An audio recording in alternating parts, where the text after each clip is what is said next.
Նոյան տապանում հյուրընկալել եմ հանուն Հանրապետության կուսակցության փոխնախագահ քաղաքական վերլուծաբան Ռուբեն Մեհրաբյանին, պարոն Մեհրաբյան, շնորհակալ եմ հրավերն ընդունելու համար։ Բարև ձեզ, ես եմ շնորհակալ հրավերի համար, ողջունում եմ ձեր հարգարժան լսարանը։ Շնորհակալ ենք։ Հայաստանի վարչապետից Լեհաստանում հետաքրքրվել են, թե արդյոք իշխանությունները ծրագրեր, պլաներ չունեն 102-րդ ռազմաբազան դուրս բերելու ուղղությամբ, ինչին ի պատասխան Նիկոլ Փաշինյանը նշել է, որ նման ծրագրեր եւ մտահոգություններ չունեն ռազմաբազայի ներկայության հետ կապված։ Դուք այն քաղաքական ուժի ներկայացուցիչն եք, որը բազմիցս բարձրաձայնել է այդ բազայից ազատվելու անհրաժեշտության մասին, եւ հիմա վարչապետի մեկնաբանությունը փաստորեն մտահոգություններ չկան։ Դուք կշարունակեք այս մեկնաբանությունից հետո այդ անհրաժեշտությունը տեսնել կամ պահանջը ինչեսնել։ Մեզ մոտ ոչինչ չի փոխվել, ավելին կյանքը ցույց տվեց, որ մենք ենք ճիշտ, որ այդ բազան սպառնալիքի աղբյուր է եւ այդ բազան պետք է օր առաջ փակվի եւ ռուսները պետք է օր առաջ գնան եւ դրա մասին մենք բազմիցս խոսել ենք։ Ուղղակի ձեր այս հարցը պայմանավորված է առիթով, հա, որը դուք նշեցիք, մեզ մոտ ոչինչ չի փոխվել, այո, մենք նաև բողոքի ցույցի ենք մասնակցել, մենք համարում ենք, որ դա ուղղակի մի քաղցկեղ է Հայաստանի մարմնի վրա եւ այն պետք է բուժվի, վերացվի եւ դրա մասին մեր դիրքորոշումը ուղղակի հստակ է եւ միայն ռուսական բազան չէ, այլ ընդհանրապես ռուսական ուժային ներկայությունը Հայաստանում։ Նաև Էրեբունիի բազան, որը հենց իմ տան կողքն է, նաև սահմանապահ ուժերը ռուսական, այնպես որ այստեղ մեր եւ մեր կուսակցության դիրքորոշման մեջ որևէ փոփոխություն չկա եւ առիթից օգտվելով ես ուզում եմ նաեւ դիմել ձեր հարգարժան լսարանին, որ եթե կողմեք մեր մոտեցմանը, այո, միացեք մեզ, մեր այս պահանջին, ռուսական բազան եւ ռուսական ուժային ներկայությունը Հայաստանում օր առաջ լիկվիդացնելու, ուրեմն այս դիրքորոշմանը միացեք։ Պարոն Մեհրաբյան, ասել, որ այդ սպառնալիքները այդքան տեսանելի չեն կամ էական չեն, դրա համար է իշխանությունը այսքան հանգիստ այս մասով։ Ըստ ամենայնի իշխանությունն ուղղակի այս հայտարարությունը պետք է դիտարկել ավելի շատ որպես դիվանագիտական փաթեթավորման մի մաս, ի վերջո վարչապետը քաղաքական վերլուծություն չի ներկայացնում, այլ քաղաքական հայտարարություն։ Սրանով է պայմանավորված, դե սա էլ պետք է դիտարկվի որպես այսպես երկակի նշանակությամբ, ես գոնե հակված եմ դրան, որովհետև ռուսական ներկայությունը Հայաստանում լիովին հակասում է այն ողջ պայմանավորվածություններին եւ մեր պետության քաղաքական կուրսին, որով մեր պետությունն ընթանում է։ Այնպես որ այստեղ այլ կարծիք լինել ուղղակի չի կարող։ Իշխանությունները մտահոգություններ չունեն բազայի հետ կապված, նաև հայ-ռուսական հարաբերություններում խնդիրների լուծումը պատկերացնում են բարեկամական, տրամաբանության եւ մթնոլորտի ներքո։ Հիմա հարց է առաջանում այդ դեպքում Արարատ Միրզոյանի նամակ ուղված Բրյուսելին, որով խնդրել է արագ արձագանքման խումբ ուղարկել, որը պետք է հակազդի ընտրությունների շեմին տարբեր ուղղություններով եկող հիբրիդային հարձակումներին։ Հարց է առաջանում, որ կողմերից են իրենք սպասում հիբրիդային հարձակումներ, եթե մենք իշխանության ներկայացուցիչների կողմից կարելի ասել թուրքական կամ ադրբեջանական հարձակումների մասին ակնարկներ ակնհայտորեն չեն։ Նույնիսկ եթե թուրքական եւ ադրբեջանական հարթակներից է եղել հիբրիդային հարձակում Հայաստանի վրա, այդ հարձակումը այնուամենայնիվ եղել է ռուսական։ Ես սա ուզում եմ հիշեցնել ձեզ։ Երկրորդը հիբրիդային պատերազմ վարում են թշնամիները եւ ձեր ցանկությունը բարեկամաբար հարցեր լուծելու կարող է մնալ շատ դրամատիկ եւ միակողմանի ցանկություն, որը այդպես էլ մնա չբավարարված։ Մեկը եւ երկրորդը ես ասել եմ այդ մասին, ուզում եմ կրկնել, դուք փորձել եք ձեր ննջարան բերել մի կոկորդիլոսի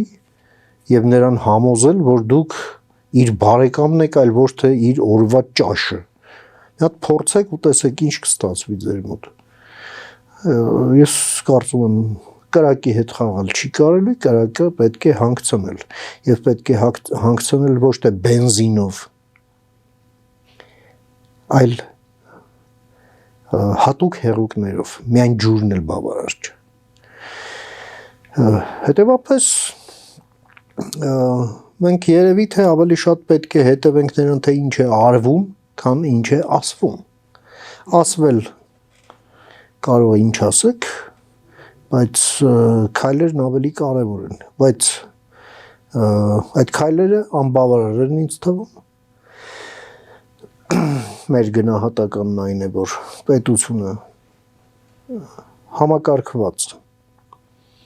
քայլեր չի ձեռնարկում հիբրիդային հարձակումները ինստիտուցիոնալ մակարդակով հետ մաղելու համար, եւ դա մնում է մեր գլխին կախված դամոկլյան սուր, եւ ռուսներն էլ շատ լավ գիտեն, նրանք չեն դադարեցնում այդ հիբրիդային հարձակումները եւ չեն էլ դադարեցնելու, ավելին դա իր պիկին է հասնելու, ասենք, մայիսին եւ հունիսի առաջին մեկ շաբաթ ընտրություններին նախորդող այս ամենին դիմագրավելու համար, եթե այդ տեղեկությունը ճիշտ է, ես կարծում եմ դա ճիշտ քայլ է, որ Եվրամիությունը օժանդակի Հայաստանին մեծացնել իր կարողությունները այդ հիբրիդային հարձակումները հետ մղելու եւ սա խնդիր է, որը պետք է լուծի պետություն հասարակություն գործընկերությունը, սա միայն պետությունով չի լինի, այստեղ մասնակցություն պետք է ունենա եւ հասարակությունը եւ նաեւ քաղաքական դասը, իհարկե խոսքը նրանց մասին չէ, ովքեր եկել եւ ապականել են քաղաքական դաշտը եւ ուղղակի կատարում են թշնամի պետության քաղաքական պատվեր։ Բայց որ ծանր պայքար է սպասվում եւ այդ պայքարում պետք է հաղթի Հայաստանի Հանրապետությունը։ Եթե ձեր ասացի պես լիներ, պարոն Մեհրաբյան, դա չի նշանակում, որ հիմա այդ քաղաքական ուժերը պետք է լիկվիդացված լինեին։ Իհարկե։ Այսինքն նրանց այդ գրանցման խնդիրն է հիմա բարձրաձայնվում, ակտիվորեն քննարկվում, որ դա խնդրահարույց է, բայց այսօր իշխանության ներկայացուցիչից ես հետաքրքրվեցի, նա ասում է, ոչ, այդ գնահատականը ընտրություններում կտա ժողովուրդը իր քվեով։ Բա դուք ինչի համար եք։ Դուք ինչի համար եք։ Որ կազմակերպեն արդար ընտրություններ։ Ներողություն, բայց օրենքի գերակայության մասին չեն լսել իրենք։ Եթե այդ օրենքը չի բավարարում, բա մեծամասնություն եք բերեք պատշաճ վիճակի օրենքը եւ այդ իրավական պրակտիկան էլ դարձրեք այդ օրենքին համարժեք։ Դա ձեր գործն է, դա ժողովուրդը չի անի, բա կանիքները վերցրել եք, նստել եք, որ դնեք ժողովրդի վազին, կոպիտ ասած։ Չի լինելու տենց։ Չի կարող լինել այդպես, հասկանում եք, որովհետև դա արդար ընտրությունը ոչ թե քվեարկության օրը արդար լինելու մասին է, այլ ամբողջ ընտրարշավը, երբ որ դուք վազորդներին հավաքում եք եւ ասենք մրցույթ եք կազմակերպում, հա, դոպինգ կոնտրոլանում են, չէ՞, ճիշտ է։ Հա, իսկ անվերահսկելի փողեր, դրսի ֆինանսավորում, այդ ամենը հենց այդ դոպինգն է, որը այդ մրցույթը դարձնում է անարդար, հասկանում եք։ Սա դառնում է ոչ թե ընտրապայքարի մասնակցություն, այլ խուլիգանություն։ Եվ հասարակությունից ինչ եք ուզում։ Այսինքն ես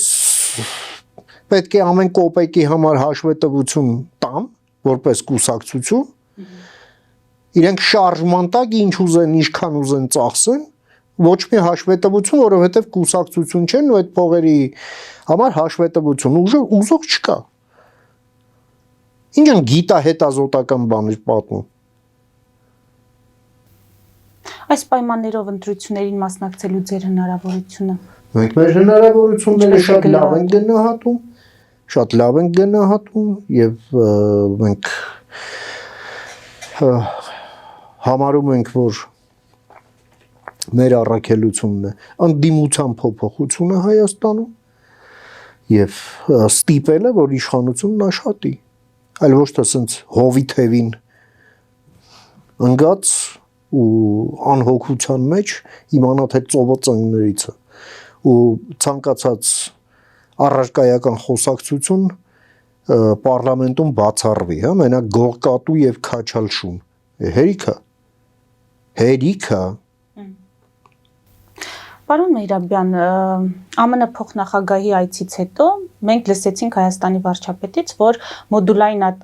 ատոմակայանների հարցը առաջարկներ ավելի կոնկրետ ունեն Ֆրանսիայից կառուցելու առումով, Հարավային Կորեայից, Չինաստանից, Ռուսաստանից, բայց այցից հետո այնպիսի քարոզչական շղարշ էր ստեղծվել, որ մենք վերջ ընտրությունները կատարել ենք եւ ԱՄՆ-ի հետ ենք կառուցելու այդ մոդուլային ատոմակայանները։ Ինչ է կարծում այս ժամանակ ձգելու քաղաքականությունը լինելու է մինչև ընտրություններ։ Սա պայմանավորված է Ռուսաստանի գործոնով։ Ենթադրություն ունեմ կամ տպավորություն, որ սա եւս մեկ հարց է, որով իշխանությունը չի ուզում իր տրամաբանության մեջ չի ուզում Ռուսաստանին լարի մեր դեմ։ Ես հասկանում եմ, բայց չեմ կիսում այդ տրամաբանությունը, որովհետև Ռուսաստանի բնույթը այսպիսի քայլերով չի փոխվելու միայն։ Չնայած կա տրամաբանություն նրանում, որ ժամանակ շահեն, բայց ես չեմ կարծում, որ դա որևէ բան է փոխելու ռուսների մոտ։ Ռոսատոմը հերթական կազմակերպված քրեական խմբավորումն է, որը ուղղակի քողարկված է կորպորացիայի անվան տակ, եւ դա մի կազմակերպություն է, որը գործիքավորված է ռուսական պետության կողմից, զավթված պետության կողմից, բանդայի կողմից զավթված պետության կողմից եւ ընդհանրապես կատարում է մի բան։ Ռուսաստանը Հայաստանին դիտարկում է որպես ժամանակավորապես կորցրած տարածք։ Ռուսաստանը Հայաստանին դիտարկում է իր այն ցարական Ռուսաստանից եկած կրեդոյի շրջանակներում Ռուսաստանին պետք է Հայաստանը առանց հայերի։ Հայերը պետք է գան եւ էշի պես բանեն իրենց համար, իրենց մոտ, գնան կռվեն, գնան զոհվեն։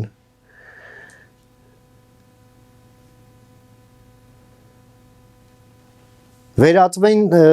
բաների, Սիմոնյան մարգոների եւ եզրասների մտովի, հա, մուտացիայի ենթարկվեն եւ պետություն չունենան։ Սա է Ռուսաստանի ուզածը։ Եվ Ռուսաստանը իր բոլոր գործիքները RЖD-ն, Ռոսատոմը, Գազպրոմը, Տաշիր գրուպը օգտագործում է այդ նպատակի համար։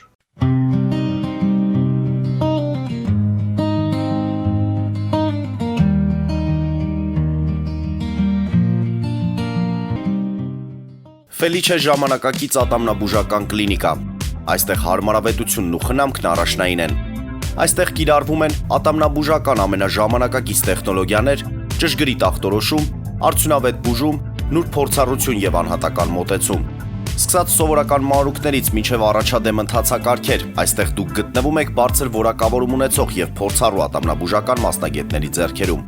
Մեր բարեկամական եւ հյուրընկալ անձնակազմն այստեղ է յուրաքանչյուր այցը հաճելի դարձնելու համար։ Ֆելիչե, ձեր առողջ եւ ամենաերջանիկ շպիտը սկսվում է այստեղից։ Եկեք եւ բացահայտեք նորարարության փորձագիտության եւ կարեկցանքի կատարյալ համադրությունը։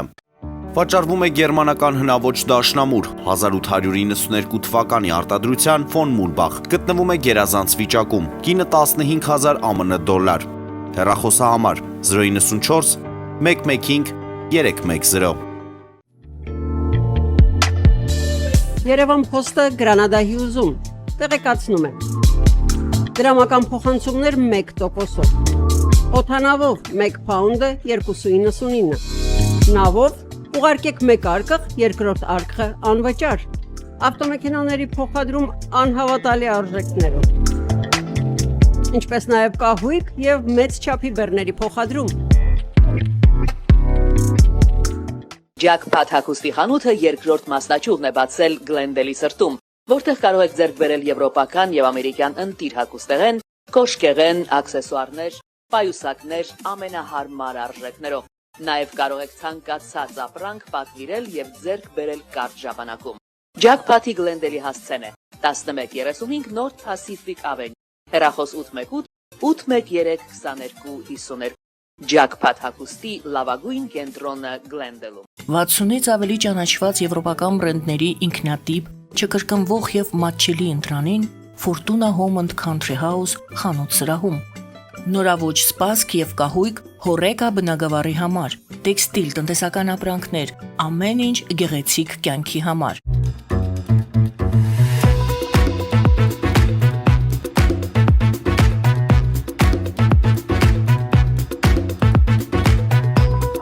Արարատ ռեստորան, ընտանեկան եւ ընկերական ժամանցի լավագույն հասցե, սիրված արտիստներ, հյուրընկալ մթնոլորտ, հարուստ ճաշացան, անմահական խորտիկներ։ Արարատ ռեստորան, հասցեն անփոփոխ, սիրով սպասում ենք ձեզ։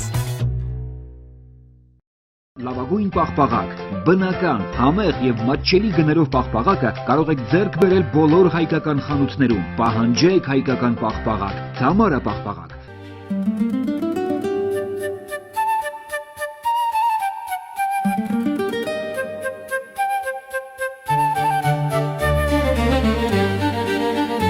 Նոյան տապան տպարան, Նոյան տապան հրատարակչություն, շարվածքից մինչև տպագրում, զանգահարեք, գրեք, այցելեք, միասին պատրաստենք ձեր գիրքը, ամսագիրը կամ թերթը, որտեղ նշվելու է, տպագրված է Նոյան տապանում։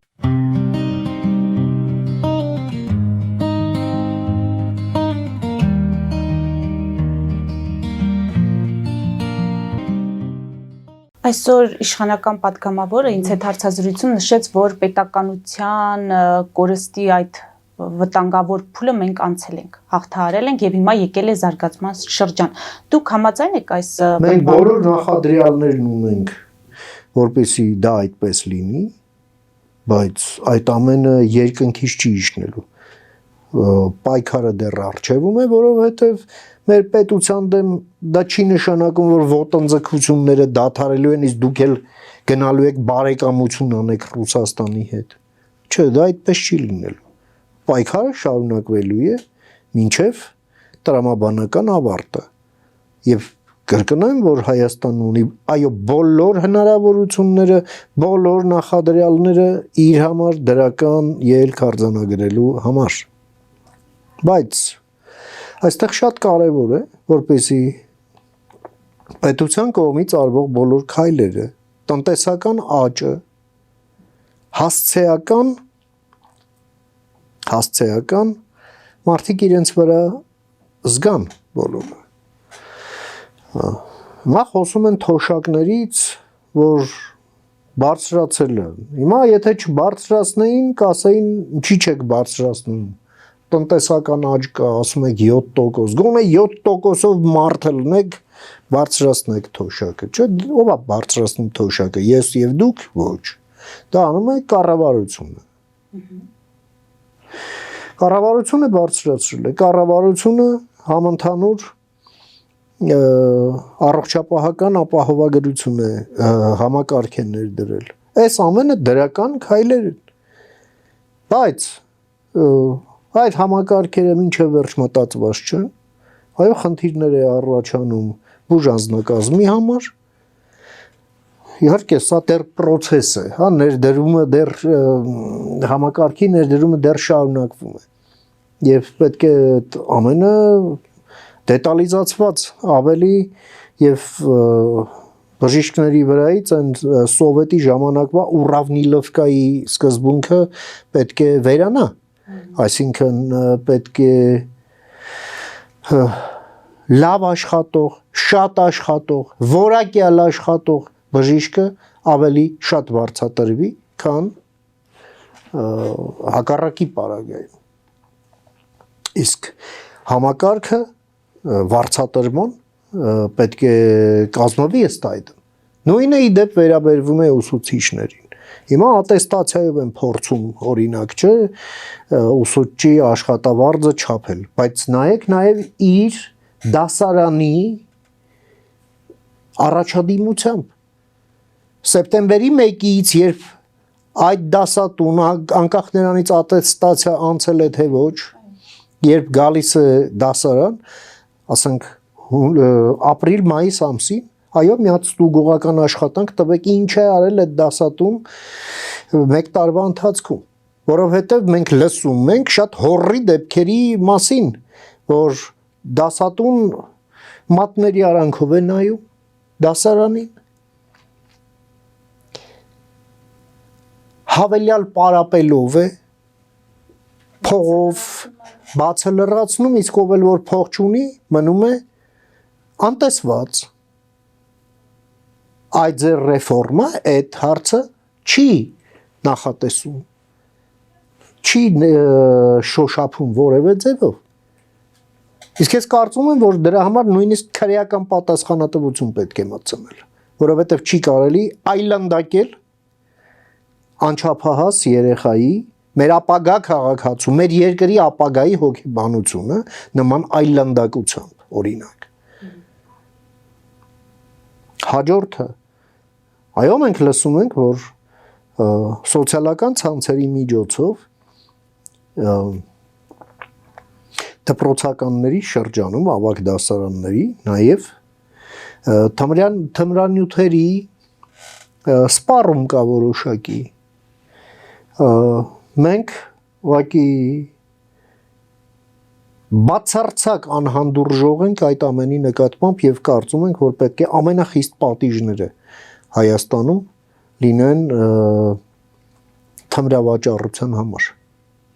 Եվ նաեւ, այո, աշխատանք պետք է տարվի Հայաստանում ուրեմն նարկոմանիայի դեմ, այո, պետությունը, այո, պետք է պրոպագանդա տանի ընդդեմ նարկոմանիայի։ Նաև սպանությունների դանակի եւ հրազենի հարցը։ Այո, ոստիկանության լիազորությունները այդ կտրող ծակող գործիքներ կրելու հարցում, այո, պետք է ընդլայնի։ Այո, հանուն հանրային անվտանգության, այո, ոստիկանությանը պետք է տրվի իրավունք առանձին քաղաքացիների կասկածելի տեսքով, հա, նաև իրենց մոտ եղած պարունակությունը ներկայացնելով, ինքը ներկայացնի, հա, քանի որ մնացածը արդեն այլ իրավական կարգավորումներ է պահանջում, բայց հանրային անվտանգությունը, այո, պետք է լինի առաջնահերթ, որովհետև այդ քրեական ենթամշակույթը գալիս է դպրոցների միջոցով, մտնում է երիտասարդների շրջան եւ արդյունքում մենք տեսնում ենք արժանապատվության ինչ որ տենց դեֆորմացված պատկերացումներ, որից էլ բխում են այդպիսի սպանություններ կամ այլ վնասներ եւ ինչը ուղղակի անընդունելի է եւ անհանդուրժելի։ Ես ուզում եմ վերադառնանք թոշակների բարձրացման հարցին, ես ճիշտ հասկացա, դուք դա չեք կապում նախընտրական այս շրջանի հետ, որովհետև մի քանի ամիս առաջ վարչապետն ասում էր, եթե բարձրացնենք թոշակառուները չգիտեն դա արդյունավետ օգտագործել եւ մենք հետեւաբար նրանց փոխարեն դա կուղենք առողջության ապահովագրման այդ համակարգ եւ հիմա ինչ որ բան է փոխվում, հայտարարվում է թոշակների բարձրացման մասին ավելի 65 տարեկանից բարձրներին անվճար են ապահովագրում։ Չեմ հիշում արդեն ինչ էր ասում այն ժամանակ վարչապետը եւ այն որ օրվա կառավարությունը այո տնտեսական աճին համընթաց պետք է մեծացնի նաեւ թոշակները այո որովհետեւ այդ տնտեսական աճը վերաբերվելու է եւ պետք է վերաբերվի նաեւ թոշակառուներին բոլորին Այո, նվազագույն աշխատավարձի շեմը պետք է բարձրացվի ժամանակի ընթացքում, տնտեսական աճին համընթաց, նպաստները, պատերազմին վիրավորում ստացածները, այո, իրենց այդ վճարները եւս պետք է մեծացվեն։ Մեծացումներին դեմ չեն, պարոն Մեհրաբյան, ասում են, սա յուրատեսակ ընտրակաշարք է ընտրությունների նախաշեմին։ 2025 թվականի արդյունքներով հաշվարկ է կատարվել եւ հնարավոր է համարվել բարձրացնել բարձրացումն։ Մենք դա այդպես չենք նայում, բայց մենք ուրիշ տեղ ենք խնդրեմը տեսնում։ Շատ մարդկանց մոտ հին մարդիկ են, խնդիրը այդ բանկային քարտերից օգտվելը։ Մարդկանց ընտրելու հնարավորություն տվեք, էլի։ Մարդն ուզում է կանխիկ ստանա, առանց այդ էլ մեծ գումար չի։ Ուզում է կանխիկ ստանա, թե քարտ։ Դա պրոբլեմա, հասկանում եք։ Այդ մարդիկ հենց փողը ստանում են, չգիտեն ինչ անեն, ոնց անեն։ Այդ մարդկանց դնում եք կախման մեջ նրանցից, ովքեր ասենք կարողանում են օգտվել։ Թույլ տվեք այդ մարդիկ իրենց ուզած ձևով տնօրինեն այդ գումարը։ Մանավանդ առողջապահության ապահովագրման հետ կապված եւս հարցը լուծված է այն ձևով, որ պետությունը լիովին իր վրա է վերցնում նրանց առողջապահական ապահովագրումը, ընդ որում դա մի կոնտինգենտ է, որը ամենաշատը դրա կարիքն ունի, չէ՞, որովհետև տարիքն է, տարիքի 65 տարեկանից հետո է մարդը հիվանդանում, ոչ թե 18 տարեկանում էլի։ 18 տարեկանում բանակ են գնում որպես առողջներ։ Ահա, այդ նույն բանակ գնացողը ամբողջ կյանքն ապրում, գալիս հասնում է 65 տարեկան եւ նա ունի այո առողջության խնդիր եւ ունենալու է կամ առնվազն մոնիտորինգի խնդիր։ Մենք մի քիչ պետք է այդ բաները, այս ամեն ինչը եթե մարդու համար չի, այս քաղաքականությունը, այս խոսակցությունները, ուրեմն մենք անիմաստ ինչ-որ հիմար բաներով ենք զբաղվում։ Այս ամենը պետք է ծառայի մարդուն, Հայաստանի պարագայում Հայաստանի Հանրապետության քաղաքացուն, հասկանում եք։ Եկեք ամփոփենք մեր հարցազրույցը, պարոն Մեհրաբյան, բայց հետեւյալ թեմայով այսօր առավոտից այդ ադրբեջանական մամուլը ողողված է Ալիևի հայտարարություններով կապված Խոջալույի դեպքերի հետ կապված,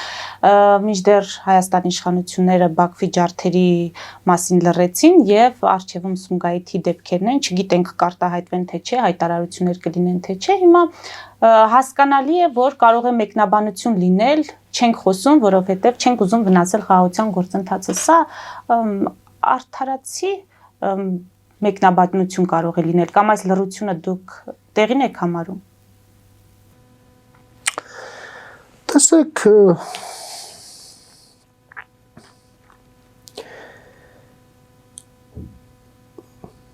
իշխանությունները ունեն Ընդհանրապես պետությունն ունի առաջնահերթություն, հասկանում եք։ Մենք հասկանում ենք, որ այն process-ը, որը հիմա Հայաստանը տանում է Ադրբեջանի հետ, տանում է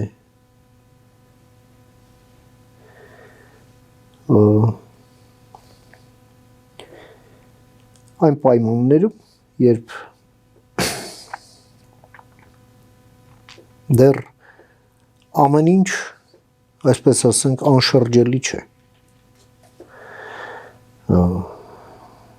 Եվ մենք հասկանում ենք, որ մենք գործ ունենք գոյաբանական խնդրի հետ։ Այո, ջարդերը մենք լավ ենք հիշում, եւ մենք սգում ենք նրանց համար, հավերժ հիշատակ նրանց բոլորին, ու մեր խնդիրն է, որպեսզի մենք ձևավորենք այնպիսի պայմաններ, անվտանգության այնպիսի միջավայր, որպեսզի նման բանը չկրկնվի, սա է կարևոր, որովհետև միայն այդ ջարդերը չեն։ Այո, եղել է դաժան պատերազմ, մենք հազարավոր զոհեր ենք ունեցել, փախստականներ, նրանք մտել են 22 թվականին նաև Հայաստանի Հանրապետության տարածք եւ գործել զինվորական հանցագործություններ, բայց ես էլ եմ ասում, մեր համար առաջնահերթությունը այդ բաները այլևս բացառելն է։ Պետությունը պետք է լռի, թե չպետք է լռի, դա իհարկե նկատի ունեմ պաշտոնական Երևանը, հա, դա մի բան է, բայց հասարակությունը այդ ամենը հիշում է եւ հիշելու է, պետությունը որևէ ձևով չի խոչընդոտում դրա համար։ Կան հասարակական կազմակերպություններ, որոնք այդ խնդիրները ոչ թե միավորում են այդ մարդկանց։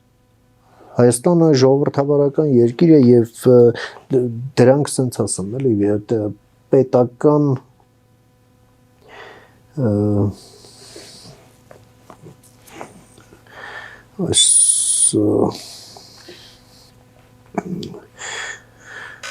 հիշողության օրերի ցանկում չմտնող իրադարձություններ են, էլի օրինակ ասենք ապրիլի 24-ը ուրիշ բան։ Հասկանում եք։ Բայց դրա հետ կապված այո կարող են եւ այդ կազմակերպությունները հայտարարությամբ ելույթ ունենալ եւ մամուլը հրապարակի դրանք մեր մարդիկ են։ Այսինքն պաշտոնական մակարդակով այն ինչ կարելի է հաղթողին չի կարելի պարտվածին։ Կամ ինչ կարող են նա թույլ տալ իրեն, մենք չենք կարող։ Դե գիտեք ինչ, այսօր մենք չենք իրենց շրջափակել։ Իրենք են մեզ շրջափակել։ Այսօր այնպես է ստացվել, որ այո, դա այս process-ը տեղի ունենում ոչ թե իրենց, այլ մեր անհաջողությունից հետո։ Այո, եղել է կոնֆլիկտ, որտեղ այո հայերը ավելի շատ են տուժել։ Հիմա ես էլ եմ ասում, որն է մեր խնդիրը, որպեսզի այս շղթան ինչ որ X կետից կտրվի։ Եվ այդ առաջնահերթությունն էլ թելադրում է հենց այն վարքը, որը մենք տեսնում ենք։ Եվ ես չեմ կարծում, որ մենք հենց դրա համար պետք է թիրախավորենք կառավարությանը։ Բայց կառավարությունը այդ երաշխիքները ձևավորելու ճանապարհին, երբ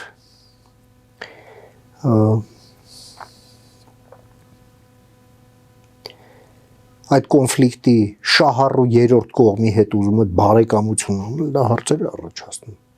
Այդտեղ մենք խոսակցություն ունենք, հասկանում եք, որպեսզի դա թույլ չտանք երբևէ։ Մենք լավ գիտենք դա ով է սարքել, ում ձեռքով, եւ ընդհանրապես Հայաստանին եւ հայերին, հայությանը իր հարևանների հետ ով է լարել այս վերջին 200 տարվա մեջ, եւ այո մենք ուզում ենք կտրել այդ արատավոր շրջանը։ Հասկանում եք։